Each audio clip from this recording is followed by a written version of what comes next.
Students, how are you and welcome back to our channel future building classes. तो आज हम class 10 science के chapter number 3 metals and non metals के topic occurrence of matter को discuss करेंगे।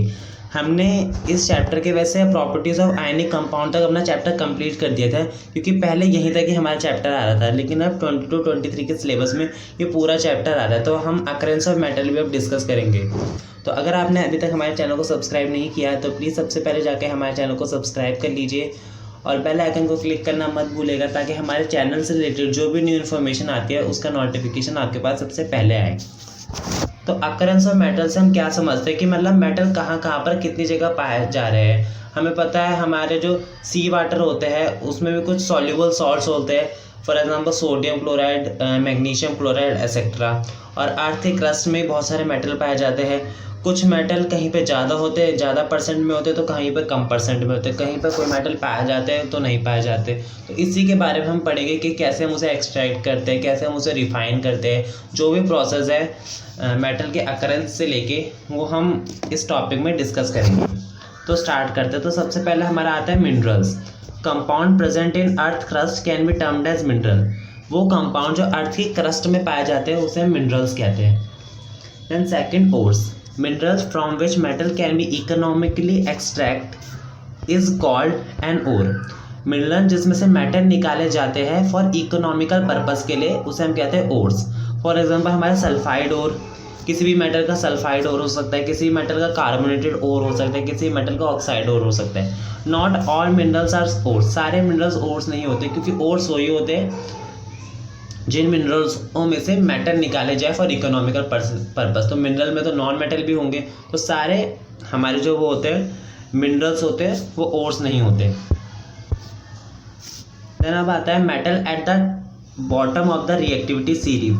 आपने reactivity series देखी होगी, तो सबसे पहले उसमें आता है पोटेशियम, फिर सोडियम, देन ऐसे ऐसे करके ऊपर ज़्यादा रिएक्टिव, फिर नीचे नीचे लेस रिएक्टिव। तो metal at the bottom of the reactivity series मतलब जो लेस रिएक्टिव है, like gold, platinum, silver, copper, occur in free state. ये जितने भी मेटल्स हैं ये सारे फ्री स्टेट में होते हैं, मतलब ये किसी कंपाउंड फॉर्म में नहीं होंगे, किसी अदर फॉर्म में नहीं होंगे।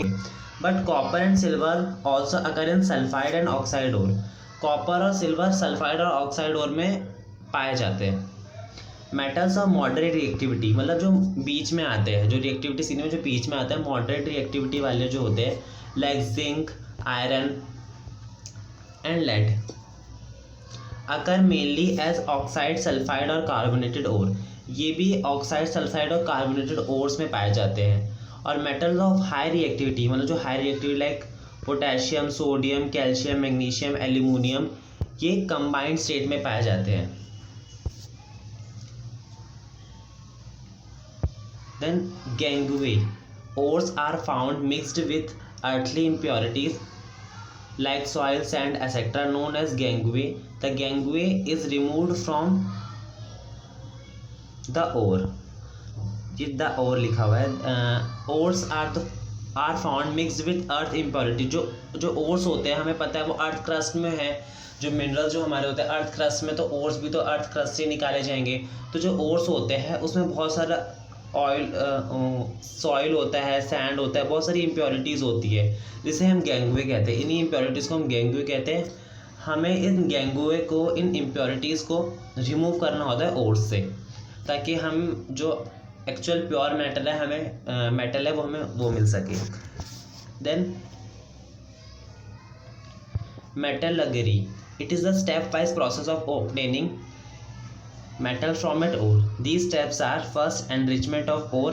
Enrichment of ore means उसमें से सारी impurities हटा देना ores में से, क्योंकि हमें impurities वाला मेटल नहीं चाहिए, हमें एकदम प्योर मेटल चाहिए। तो इसलिए enrichment of ore से हम क्या करते हैं, उससे सारी impurities हम रिमूव कर देते हैं।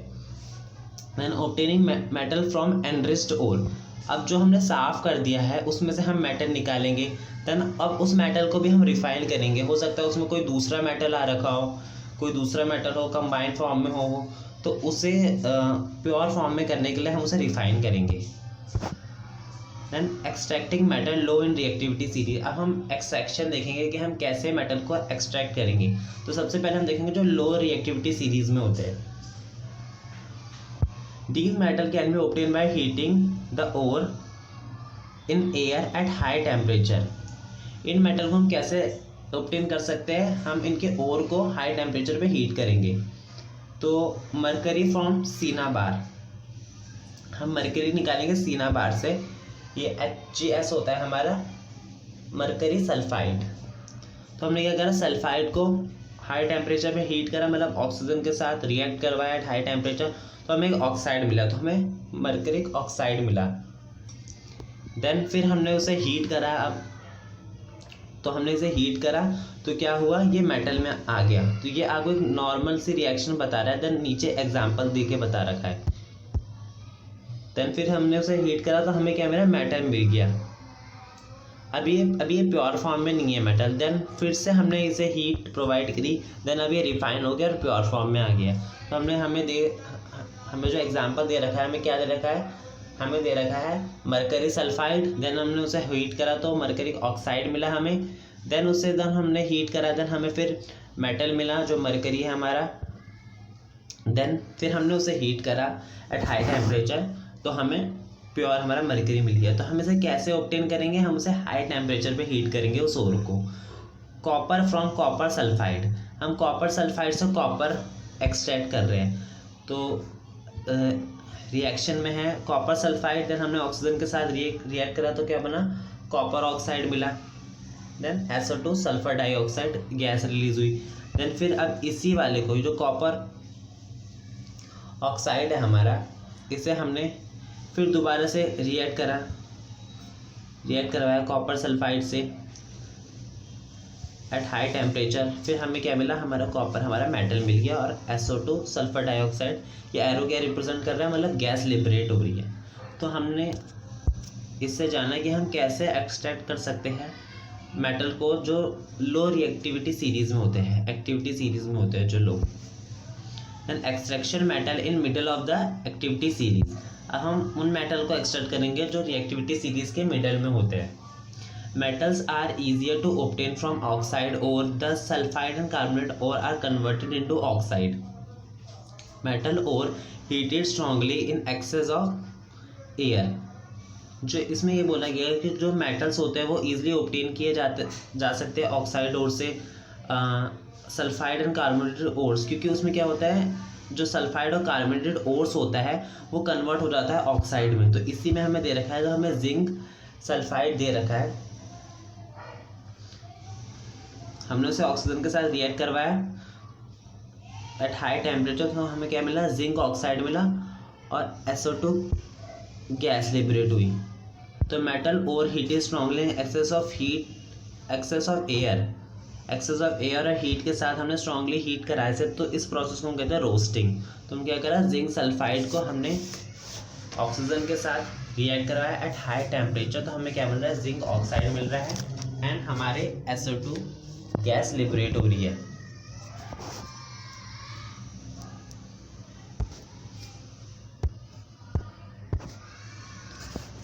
Then metal are heated strongly in limited supply of air.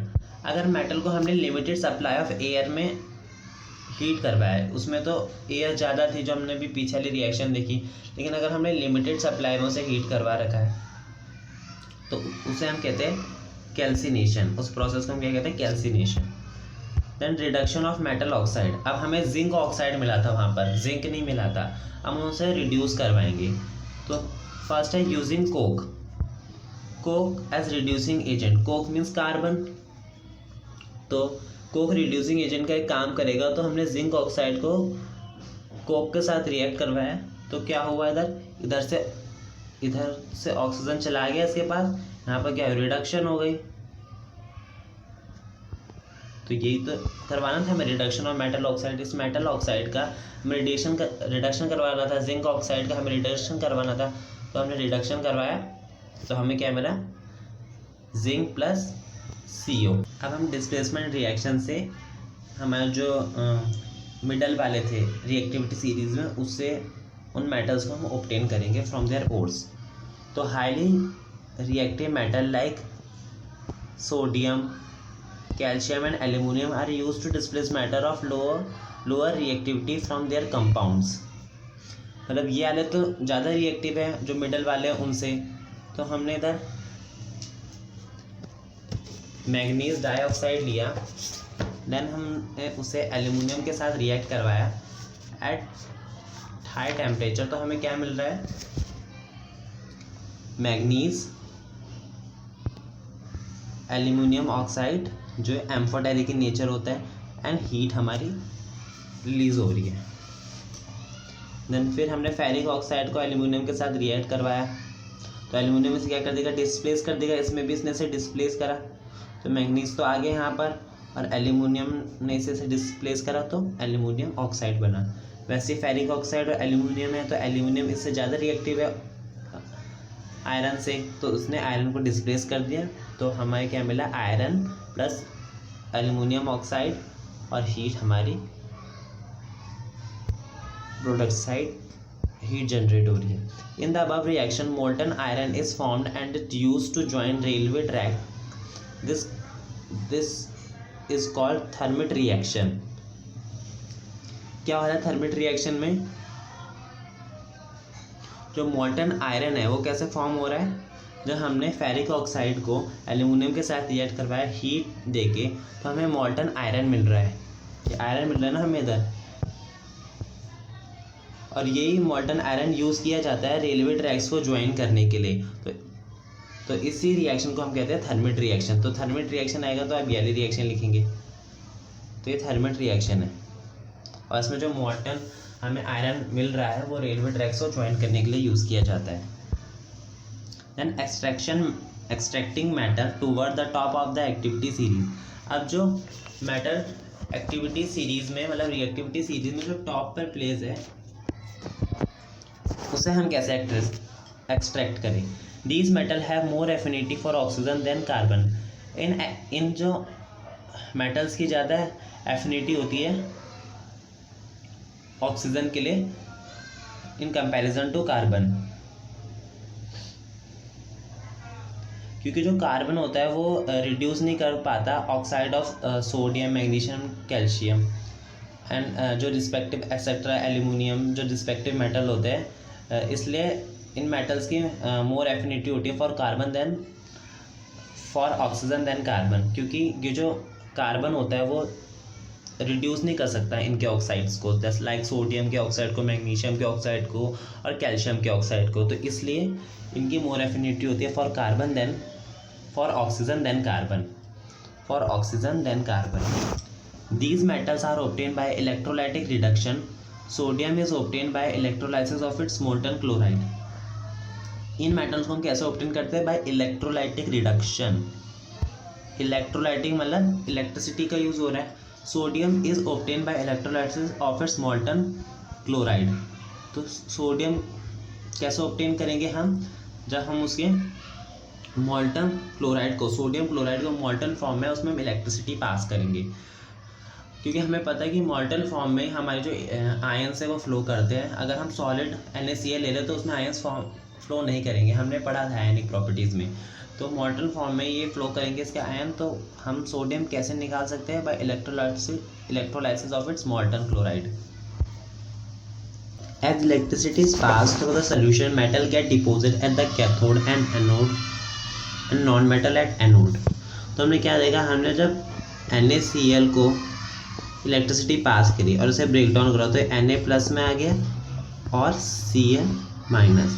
तो इसमें क्या बोला है, जो हमारा मेटल है वो कैथोड पे डिपॉजिट हो जाएगा। फॉर एग्जांपल हमने एक बीकर लिया, इस तरफ है हमारा cathode which is negative charge, and इस तरफ है हमारा anode which is positive charge. And अब हमने यहाँ से एक सर्किट बनाया, ये बैटरी है हमारी, एक स्विच, ये स्विच है हमारा, जॉइंट है स्विच, और यहाँ पर हमने सोडियम क्लोराइड ले लिया इन मोल्टन फॉर्म। तो उसमें क्या कह रहा है, हमने जब ये NaCl को ब्रेक डाउन करा तो ये Na+ और Cl- में डिसोसिएट हो गया। तो जो मेटल होगा वो डिपॉजिट हो जाएगा कैथोड पे, क्योंकि मेटल अभी पॉजिटिव चार्ज है यहाँ पर, तो पॉजिटिव नेगेटिव पे जाके वो होगा, अट्रैक्ट होगा। पॉजिटिव नेगेटिव अट्रैक्ट करते हैं, तो पॉजिटिव यहाँ पर जाकर डिपॉजिट हो जाएगा कैथोड पर, ये जो Na यहाँ पर जाकर डिपॉजिट हो जाएगा। और जो हमारा नॉन मेटल आया, मतलब जो Cl है, वो जो Cl गैस है वो यहाँ से क्या हो जाएगी, लिबरेट हो जाएगी। तो कैथोड पे हमें देखा, हमने सोडियम यहाँ पर डिपोजिट हो रहा है, उसे यहाँ पर एक इलेक्ट्रॉन मिल रहा है, क्योंकि हमें पता है इलेक्ट्रॉन की डायरेक्शन पॉजिटिव टू नेगेटिव होती है, तो इलेक्ट्रॉन तो यहाँ पर मूव करेंगे ऐसे। तो इस वाले एनोड, तो जो ये वाला कैथोड है, जो ये वाले इलेक्ट्रोड है, इस पे इलेक्ट्रॉन आएंगे, तो सोडियम को तो इलेक्ट्रॉन मिलेगा, तो हमें सोडियम ऑब्टेन हो जाएगा Na। वैसे इस वाले से इलेक्ट्रॉन जा रहा है, तो Cl से इलेक्ट्रॉन चले जाएंगे और क्या होगा, क्लोरीन गैस यहाँ से लिबरेट हो जाएगी।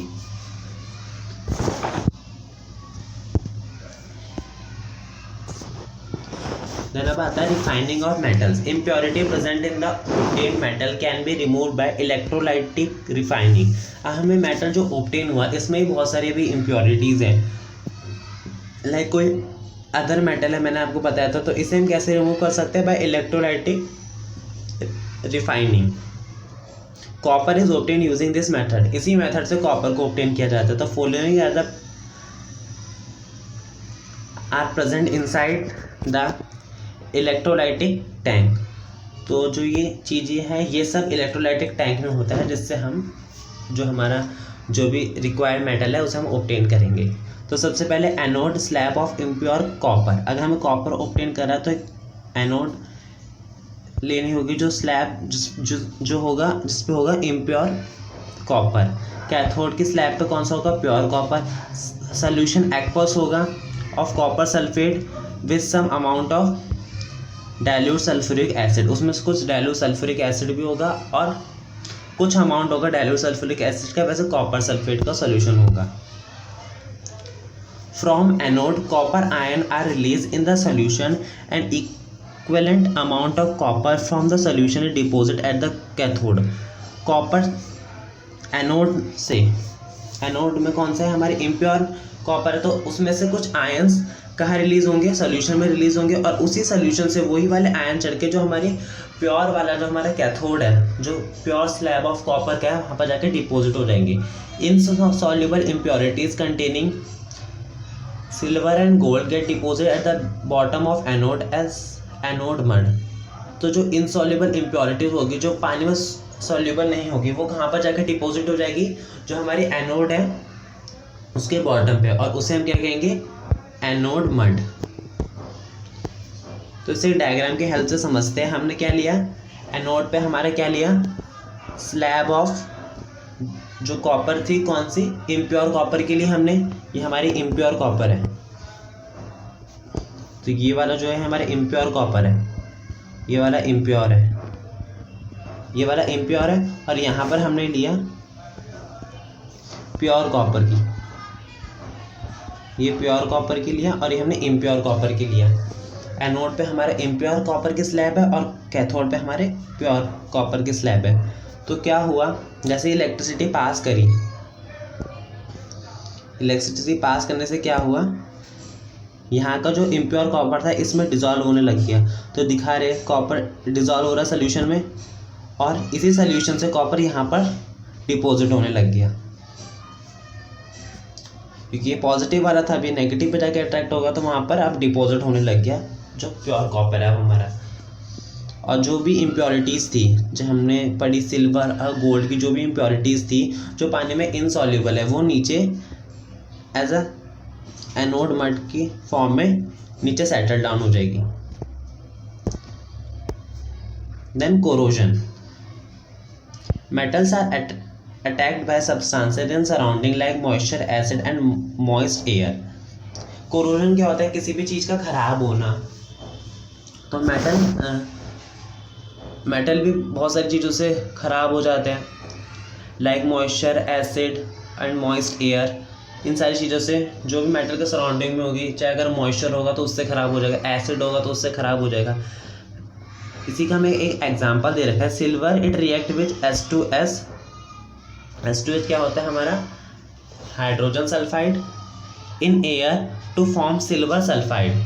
तो जो हमारा सिल्वर होता है वो हाइड्रोजन सल्फाइड के साथ एयर में रिएक्ट करके क्या बना देता है, silver sulphide and article become black. और जो आर्टिकल्स होते हैं, जो भी हमारी चांदी की कोई भी चीज़ होगी, चाहे वो पायल हो चाहे वो अंगूठी हो, वो आपने देखा होगा कि कुछ टाइम बाद ब्लैक होने लग जाती है, काली होने लग जाती है। ऐसा क्यों होता है? क्योंकि उसमें सिल्वर जब हाइड्रोजन सल्फाइड से रिएक्ट करता है तो एक ब्लैक कोटिंग बना देता है, तो इसलिए वो ब्लैक हो जाती है। Copper react with moist carbon dioxide in air and gains a green coat of basic copper carbonate.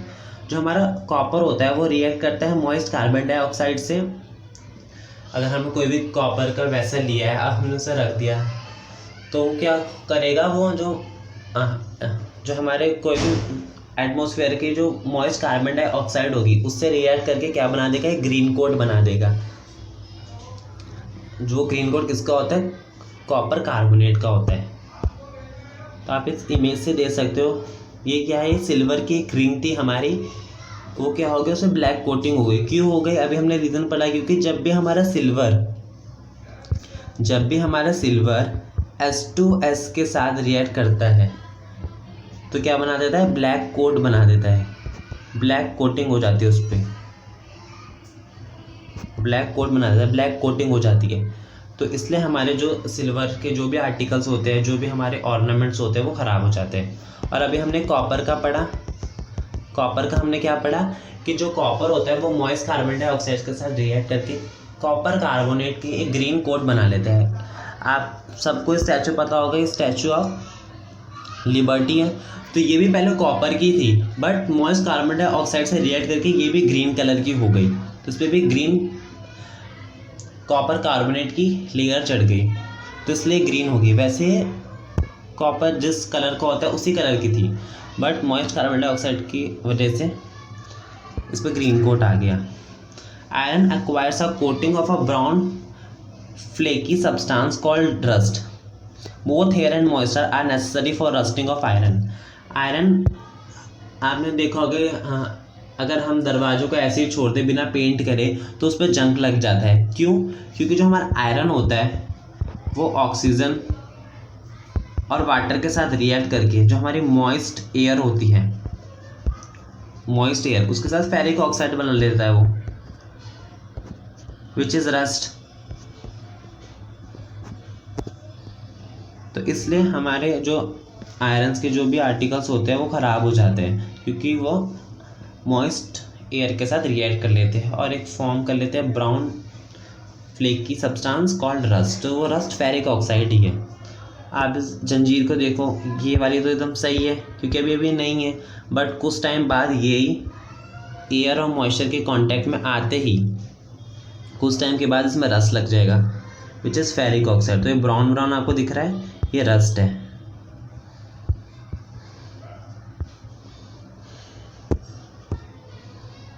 Then अब हमने एक एक्टिविटी ली है जिससे हमें बता रहे हैं कि कैसे किसी चीज़ पे रस लग जाता है और क्या चीज़ों का अगर हम ध्यान रखें तो रस नहीं लेगा। तो हमने इसे एक्सपेरिमेंट के फॉर्म में शो करा हुआ है। Investigating the condition under which iron rust. तो हमने 3 केस लिए हैं, ये ए केस है, ये बी वाला है एंड ये सी वाला है।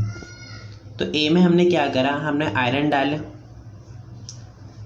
और वाटर डाला और एयर भी डाली। तो हमें पता है कि आयरन को रस्ट करने के लिए कौन कौन सी चीज़ों की ज़रूरत होती है? Air and water, moisture. तो एयर वाटर दोनों है, तो इसलिए इस पर देखो फेरिक ऑक्साइड की लेयर बन गई इस आयरन पे, जो ब्राउन कलर की रस्टी आयरन है। तो ऊपर से जंग लग गई, अब पूरे पे इस पर जंग लग जाएगा क्योंकि एयर वाटर दोनों है। बी में हमने क्या लिया, in tube B there is no air dissolve in the water. अब बी में हमने क्या लिया, हमने बस वाटर लिया और एयर डिज़ोल्व नहीं करी, और इसके ऊपर हमने ऑयल से हमने इसे डिज़ोल्व करा।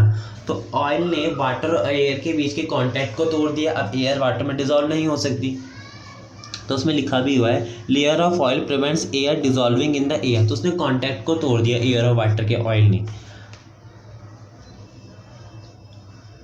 और हमने कौन सा लिया, वाटर भी बॉइल्ड लिया ताकि कोई भी इसमें एयर ना रहे। तो इसलिए देखिए इसमें रस्ट नहीं लगा, क्योंकि हमें रस्ट के लिए 2 कंडीशन की ज़रूरत होती है, एक तो एयर एंड एक मॉइस्चर।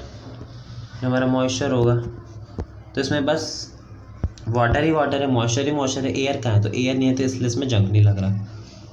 देन सी कंडीशन में हमने क्या लिया, सी में हमने ली ड्राई एयर ली, मतलब एयर तो है मतलब उसमें मॉइस्चर ही नहीं है कुछ, और हमने एनहाइड्रस कैल्शियम कार्बोनेट भी डाले ड्राइंग एजेंट, मतलब अगर थोड़ी सी भी कोई मॉइस्चर आएगा तो वो क्या कर लेगा, एब्जॉर्ब कर लेगा। उसमें हमने नेल्स डाले तो हमने इसमें भी देखा कि इसमें भी रस नहीं लगा। तो इस एक्टिविटी से हमने जान लिया कि आयरन को रस लगने के लिए दो कंडीशन की बहुत ही ज़रूरत होती है। पहला हो गया हमारा एयर एंड सेकंड हो गया हमारा मॉइस्चर। देन हम पढ़ेंगे प्रिवेंशन ऑफ कोरोजन, हम किसी भी मेटल को कोरोड होने से कैसे बचा सकते हैं। तो first, rusting of iron is prevented by painting, oiling, greasing, galvanising, chrome plating, anodising and making alloys. तो रस्टिंग ऑफ आयरन को हम कैसे बचा सकते हैं, पेंटिंग करके, ऑयलिंग करके, ग्रीजिंग करके, गैल्वेनाइजिंग करके, क्रोम प्लेटिंग करके, एनोडाइज करके या अलॉय बना के। तो सबसे पहले हम गैल्वेनाइजिंग का पढ़ेंगे। इन galvanisation iron or metal steel is coated with a layer of zinc because zinc is preferably oxidized than iron। हम आयरन पे और या स्टील पे जिंक की कोटिंग कर देते हैं क्योंकि जिंक ऑक्सीजन के साथ रिएक्ट ही नहीं करता, वो ऑक्साइड ही नहीं बनाएगा कुछ, मतलब उसके कांटेक्ट को ही तोड़ देगा आयरन और जो भी मॉइस्ट एयर होगी हमारी। alloy, these are the mixture of metal with metals और नॉन मेटल्स। तो हम मेटल्स और नॉन मेटल को मिक्स करके with some amount of carbon हम एक चीज़ बनाते हैं जिसे हम कहते हैं अलॉय। अब हमने इसके लिए क्या लिया, these are the mixture of metals with metals और non metals adding small amount of carbon. हमने मेटल और नॉन मेटल लिया, थोड़ा अमाउंट ऑफ उसमें कार्बन डाला, तो हमने क्या बनाया, एक आयरन बनाया जिससे हमने जो हार्ड था स्ट्रॉन्ग था। Stainless steel is obtain by mixing iron with निकल एंड क्रोमियम। हमने हमारे जो बर्तन होते हैं स्टेनलेस स्टील के होते हैं, तो कैसे बनाया जाता है, बाय मिक्सिंग आयरन विथ निकल एंड क्रोमियम। निकल और क्रोमियम को आयरन के साथ मिक्स करके स्टेनलेस स्टील बनाया जाता है। It is hard and does not rust. हमने देखा होगा हमारे जो भी घर में यूटेंसिल्स होते हैं, बर्तन होते हैं, उसमें जंग नहीं लगता क्योंकि वो स्टेनलेस स्टील के होते हैं। वो किससे बनाया जाता है, iron plus nickel plus chromium, जो हार्ड होता है और जो जिसमें रस्ट भी नहीं लगता। Mercury added to other metal to make amalgam. Mercury को दूसरे मेटल के साथ ऐड करके एक चीज़ बनाई जाती है अमलगम। अब आपको बताना है वो दूसरा मेटल कौन सा होता है, या आपका होमवर्क है कि मरकरी में कौन सा मेटल डाला जाता है जिससे अमलगम बनता है। Brass, alloy of copper and zinc. ये अलॉय होता है कॉपर और जिंक को जब हम मिलाते हैं तो हम ब्रास बनाते हैं। Bronze, alloy of copper and tin. ये अलॉय है कॉपर और टिन का। In brass and bronze melting and electrical conductivity is lower than that of the pure metal. Brass और ब्रॉन्ज में जो मेल्टिंग पॉइंट होता है और जो इलेक्ट्रिकल कंडक्टिविटी होती है वो लो होती है। मेल्टिंग पॉइंट भी लो है, इलेक्ट्रिकल कंडक्टिविटी भी लो है, मतलब ये जल्दी मेल्ट हो जाएगा। और इलेक्ट्रिकल कंडक्टिविटी लो है मतलब इसमें इलेक्ट्रिसिटी बहुत कम से पास होती है, मतलब इसका रेसिस्टेंस ज़्यादा है then that of the pure metal के कंपैरिजन में। Solder, alloy of lead and tin has low melting point and it is use for welding electrical wires. Solder जो होता है वो अलॉय होता है लेड और टिन का, इसका मेल्टिंग पॉइंट कम है इसलिए जल्दी गल जाएगा, तो इसलिए ये वेल्डिंग के फॉर्म में यूज़ होता है।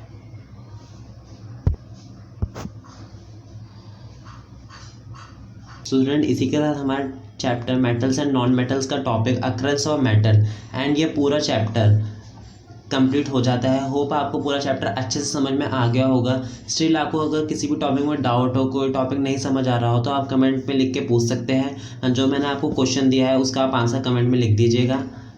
So thank you and have a nice day.